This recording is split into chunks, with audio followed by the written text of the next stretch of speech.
আমি যদি ডিজে বাজানোর কথা বলে থাকি, দেশের স্বরাষ্ট্রমন্ত্রী বলেছেন তৃণমূলের লোকেদের উল্টো করে ঝুলিয়ে দিয়ে সোঁদা করে দেবে। প্রত্যেক ক্রিয়ার সমান এবং বিপরীত প্রতিক্রিয়া রয়েছে। তাহলে আমার বিরুদ্ধে যদি মামলা হয়, আমি ডিজে বাজাবো বলে, তাহলে অমিত শাহর বিরুদ্ধে এফআইআর হবে না কেন? আমরা তো কোর্টে মুভ করবো। 30 লক্ষ মানুষকে আপনারা ভোটার তালিকার বাইরে রেখে ভোট করেও তৃণমূল 41% ভোট পেয়েছে। 2,60,00,000 ভোট তৃণমূল কংগ্রেস পেয়েছে। তাদের প্রতিনিধিত্ব তৃণমূল কংগ্রেস করবে। এক চুল জায়গা তৃণমূল কংগ্রেস ছাড়বে না। থমকে চমকে সিআইডি দিয়ে, সিবিআই দিয়ে, দল ভেঙে, উৎসাহ করে, গায়ের জোরে কর্মীদের মিথ্যা মামলায় ফাঁসিয়ে, ফলস কেসে ইমপ্লিকেট করে, পার্টি অফিস দখল করে, বাড়ি ভেঙে, ঘর জ্বালিয়ে তৃণমূল কংগ্রেসকে দমিয়ে দেবো। সুতরাং আমি বারবার তদন্তকারী সংস্থা যেখানে আমাকে ডেকেছে আমি গেছি। আমি যদি কলকাতায় উপস্থিত না থাকি আমি তো যেতে পারি না। আমার সামর্থ্য অনুযায়ী যেখানে যখন প্রয়োজন হয়েছে যে মামলায় ডাকুন। আর এখন সরকার পাল্টেছে, এরা বিভিন্নভাবে মামলায় আমাকে ট্যাগ করবে। আমি শুনেছি যে মামলায় আজকে আমাকে নোটিশ দিতে এসছে, আমি বলেছি 4 তারিখের পর ডিজে বাজে। আমি প্রশ্ন করতে চাই যে আমি যদি সত্যি কোনো ভুল বলে থাকি, আমি এই স্টেটমেন্টগুলো কবে করেছি? নির্বাচন চলাকালীন। নির্বাচন যখন চলছে, ল অ্যান্ড অর্ডার, আইন শৃঙ্খলা কার আন্ডারে? ইলেকশন কমিশনের আন্ডারে। মমতা বন্দ্যোপাধ্যায়ের আন্ডারে তো ছিল না। তাহলে তখন আমার বিরুদ্ধে এফআইআর হলো না কেন? ইলেকশন কমিশনের বিরুদ্ধে কমপ্লেন হলে ইলেকশন কমিশন আমার বিরুদ্ধে ব্যবস্থা নিল না কেন? তার কারণ আমি যদি ডিজে বাজানোর কথা বলে থাকি, দেশের স্বরাষ্ট্রমন্ত্রী বলেছেন তৃণমূলের লোকেদের উল্টো করে ঝুলিয়ে দিয়ে সোঁদা করে দেবে। প্রত্যেক ক্রিয়ার সমান এবং বিপরীত প্রতিক্রিয়া রয়েছে। আপনি বলবেন জ্ঞানেশ কুমারকে যদি আমার এগেনস্টে অ্যাকশন নিতে হতো, তাহলে অমিত শাহর বিরুদ্ধেও অ্যাকশন নিতে হতো।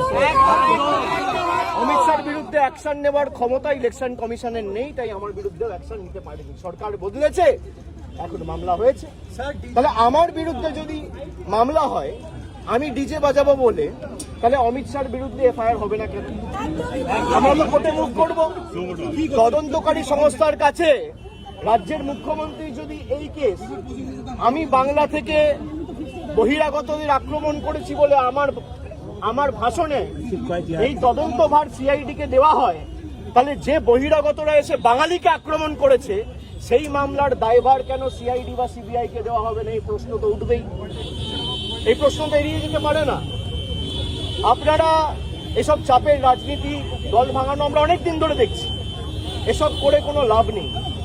30 লক্ষ মানুষকে আপনারা ভোটার তালিকার বাইরে রেখে ভোট করেও তৃণমূল 41% ভোট পেয়েছে। 2,60,00,000 ভোট তৃণমূল কংগ্রেস পেয়েছে। তাদের প্রতিনিধিত্ব তৃণমূল কংগ্রেস করবে। এক চুল জায়গা তৃণমূল কংগ্রেস ছাড়বে না। থমকে চমকে সিআইডি দিয়ে, সিবিআই দিয়ে, দল ভেঙে, উৎসাহ করে, গায়ের জোরে কর্মীদের মিথ্যা মামলায় ফাঁসিয়ে, ফলস কেসে ইমপ্লিকেট করে, পার্টি অফিস দখল করে, বাড়ি ভেঙে, ঘর জ্বালিয়ে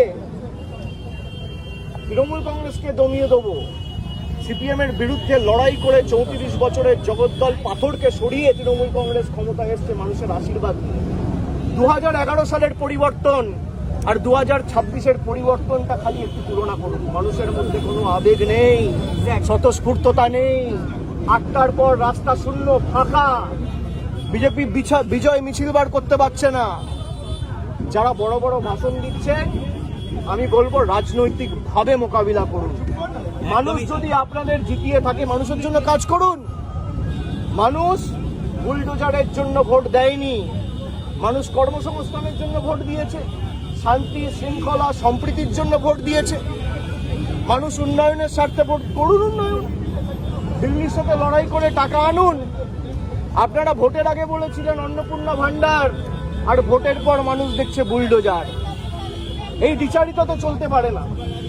আমি মিডিয়ার বন্ধুদের বলবো, কোনো স্পেকুলেশন, কোনো আলোচনা না করে যদি কেউ ভুল তথ্য পরিবেশন করেন, আমরা কিন্তু বাধ্য হব হাইকোর্ট সুপ্রিম কোর্ট অব্দি যেতে পৌঁছাতে। আপনাদের দায়িত্ব আপনারা সঠিক তথ্যটা মানুষের কাছে উপস্থাপিত করবেন, পরিবেশন করবেন। আপনারা রটনাকে ঘটনা বানিয়ে দেখাবেন না। আমার সাথে তদন্তকারী সংস্থার কি কথা হলো, আমার সাথে অন্য কারোর কি কথা আপনি দেখিয়ে দিচ্ছেন। আমার সাথে রাহুল গান্ধীর মিটিং হয়েছে, তৃতীয় ব্যক্তি কেউ নেই, আমি আর রাহুল গান্ধী কি কথা হয়েছে আপনারা জেনে গেছেন। আমিও মিডিয়ার সাথে কথা বলবো রাহুল গান্ধী। আপনারা জানছেন কোত্থেকে? আপনারা আপনাদের মতো স্পেকুলেট করে খবর যা পাচ্ছেন বলে দিচ্ছেন।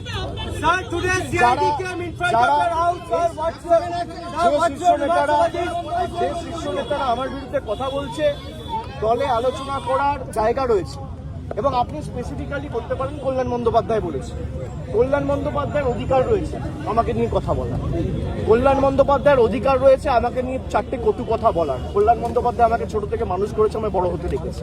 আমি এই কথাগুলো নিয়ে খারাপভাবে নিই না। ওনার একটা ঘটনা হয়তো খারাপ লাগতে পারে, উনি বলেছেন, কিন্তু আমি আমার কোনো ব্যক্তিগত ক্রোধ বা আমার কোনো ব্যক্তিগত ক্ষোভ কল্যাণ বন্দ্যোপাধ্যায়ের বিরুদ্ধে নেই। আমি তাকে আগেও সম্মান করতাম, আগামী দিনেও।